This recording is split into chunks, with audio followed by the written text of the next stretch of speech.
estamos de volta para conversar um pouquinho mais. Maicon, gostaria que tu falasse então um pouquinho como surgiu a ideia de escrever o Kisama, de onde vieram essas inspirações para chegar ao livro, para chegar ao segundo e aí, quem sabe, o terceiro, né, que é uma trilogia. Olha, como eu coloquei na introdução do primeiro livro, né, do prefácio, quando eu tinha 14 anos, na biblioteca da minha escola, lá no interior, eu estava folheando uma revista, provavelmente era alguma coisa relacionada à cultura brasileira, e de repente eu me deparo com uma página, né, espelhada sobre capoeira.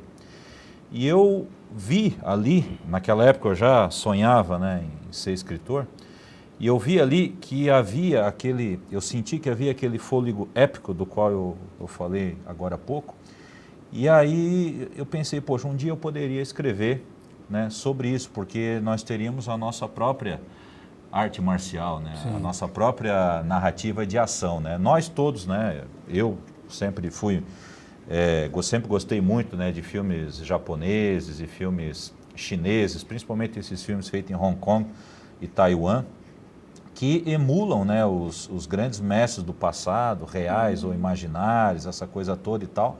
Eu sempre tive muita vontade de escrever uma narrativa desse jeito, mas eu não sou oriental, eu não tenho, né, nada a ver com essa gente, eu sou brasileiro, né?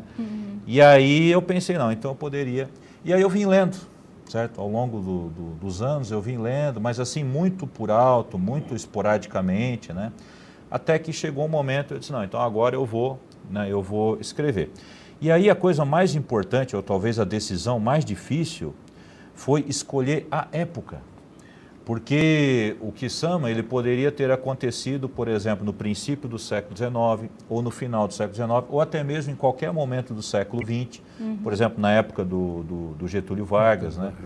E eu escolhi ali 1868 e 69 por duas razões essenciais, né? Nesse momento, de acordo com o livro do Carlos Eugênio Líbano Soares, né, que é um grande pesquisador da capoeira, né, estava acontecendo uma modificação na cultura da capoeira, né? Ou seja, mais pessoas estavam começando a praticar capoeira, inclusive brancos, né? Principalmente imigrantes portugueses, e também estava acontecendo a Guerra do Paraguai, né? Que é o segundo volume. Então, por isso que eu escolhi esse momento para situar a saga, né? Porque nós temos o Rio de Janeiro, que era a capital do Império do Brasil. No segundo volume nós temos, então, a Guerra do Paraguai, né? O nosso herói, o Vitorino Kisama, vai para lá. E no terceiro volume, então, eles estarão de volta, né, ao Rio de Janeiro. Eu até ia pedir, então, para você, se tivesse algum detalhe já do terceiro livro, como é que vai seguir a história, né?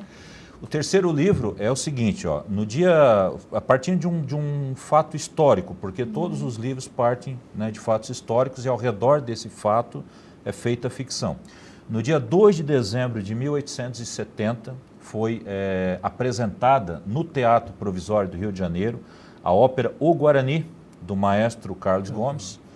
Ele havia brilhado em Milão, na Itália, no princípio daquele ano, e aí ele então estava voltando para o Brasil para fazer essa apresentação. Era o aniversário do imperador, dia 2 de dezembro, isso é mencionado já no primeiro livro. Era uma espécie de uma comemoração pela vitória, entre aspas, na Guerra do Paraguai, que tinha terminado em março daquele ano, e era principalmente a celebração do grande triunfo cultural brasileiro, o grande triunfo cultural brasileiro na Europa, que foi a apresentação dessa obra com a celebração do herói indígena. Então, todo o terceiro volume ele vai girar ao redor desse fato, que é a apresentação da ópera. E aí vem uma coisa muito importante, né? Porque nesse momento da história do Brasil, toda a nossa vida cultural ela foi direcionada para criar o herói indígena. Quer dizer, qual é a identidade do brasileiro? O brasileiro se identifica com o homem livre das matas nativas, né? E aí o negro, que era escravo, e toda a cultura relacionada ao negro, entra o samba, entra a capoeira, entra o lundu, né, a umbigada, o maculelê, né, um monte de... Tudo isso, então, foi silenciado, né, foi esquecido. Então, essa trilogia, ela pretende responder uma pergunta que ela é muito simples e, ao mesmo tempo, muito complexa. Como teria sido o romance de aventuras com o herói negro da capoeira? Basicamente é isso. E, mestre, como é que é a tua relação, então, com a capoeira, a tua história? E também, se tu puder falar um pouco da tua história com o NEAB, né? Importante. A minha história minha relação com a capoeira, minha história, meu princípio com a capoeira foi esse encantamento que o Maicon fala aqui da descoberta do herói. Né? Então, imagina, menino nordestino, o que ele tinha de cultura e de esporte era o que a gente chama hoje, até hoje, de o Quarteto Fantástico, né? Que são parte de um conceito europeu. Né? Então, futebol, voleibol, handebol, basquetebol, tirando basquetebol, mas essas três ali. Né? E daí, de repente, aparece uma apresentação de capoeira, só homens negros jogando capoeira, se contorcendo no ar, com uns golpes bem viris e ninguém machucava ninguém. Eu disse, eu quero isso, 10 anos de idade. Quero isso e meu pai negro, minha mãe branca e nenhum dos dois deixaram eu fazer capoeira porque capoeira era coisa de preto. Né? E preto e marginal, né? Então isso era bem forte no Nordeste. E o que eu via é que não tinha preto sim, mas não tinha nenhum marginal. O que os professores queriam era fazer com que as crianças estudassem, isso era para eles um ponto fundante, assim. Quer fazer capoeira, não paga nada, mas vai ter que estudar e trazer nota no boletim. Até hoje eu faço isso. Os projetos sociais que eu estou aí, até hoje eu faço isso. E também a descoberta de vários personagens dentro da história do Brasil que eram capoeiristas e descobri com as pesquisas que a capoeira e o capoeirista estão presentes nessa história, nessa construção de brasilidade, desde o início. Né? Então, aquele homem que era escravizado, aquela pessoa que era escravizada, né? Que os nossos heróis não são só homens negros, mas sim muitas mulheres negras, e que essa história foi se revelando para mim e o encantamento foi só aumentando. Aí depois eu descobri os instrumentos, o que eu posso construir, que eu posso tocar e que eu posso educar com a capoeira e com os instrumentos que fazem parte dela e toda a história que está circunda a capoeira.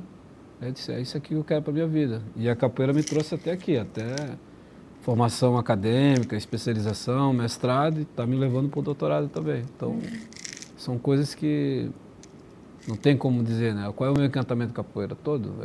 A minha percepção de ser humano e de profissional e de pessoa está no meio da capoeira. Por isso o meu encantamento pelo livro, né? Não porque o Marco está aqui, porque eu não li o segundo, vou ler agora.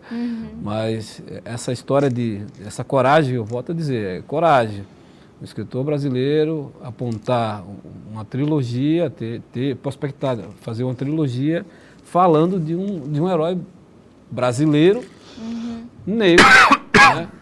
Aí ele revela, não sei se ele já fez essa discussão, mas ele revela sim, né, toda uma tentativa de apagamento da cultura de matriz africana no Brasil, tanto do meio educacional como no meio social, político, econômico. A gente já continua essa conversa, a gente vai para o intervalo, pode tocar mais um pouquinho? Oh, claro. Fazer um som mais rápido, que é vamos fazer um som onde, no período que a capoeira era proibida, servia de alerta para os capoeiristas pararem de jogar, porque se jogassem e fossem pegos, seriam presos.